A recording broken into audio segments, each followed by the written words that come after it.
আপনি আসুন আসুন বসুন। আরে থাক থাক, উঠতে হবে না। বস, খাবার খাচ্ছিস খা। বলছিলাম যে আমার টাকাটার কথা কিছু চিন্তা করলি নাকি? ইয়ে মানে জমিদার মশাই, টাকাটা এবার দেবো ভেবেছিলাম, কিন্তু নদীর মার চিকিৎসা করতে সব খরচ হয়ে গেছে। তোর এই ডায়লগ অনেক শুনেছি। আর না, শোন, তোর খেতে আজ খুঁটি মারা হবে। খবরদার, তোকে যেন ওই ক্ষেতের আশেপাশেও না দেখি। আপনি কি বলছেন জমিদার মশাই? আপনি যদি ওই খ্যাটটা আমার কাছ থেকে এভাবে কেড়ে নেন, তবে তো আমরা না খেয়ে মরবো। তোরা মরলে কি বাঁচলি এটা আমার দেখার বিষয় না। আমার জানানোর কথা আমি জানিয়ে গেলাম।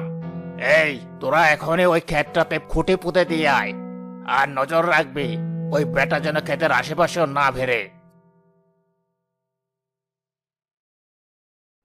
এবার কি হবে? কি করে বাঁচবো?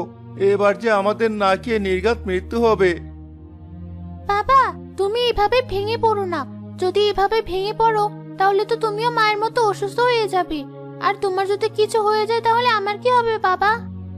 মা, কি করব আমি? আমি যে একেবারে নিঃস্ব হয়ে গেলাম। কখনো শাক, কখনো কচু, কখনো ফেনে ভাতে খেয়ে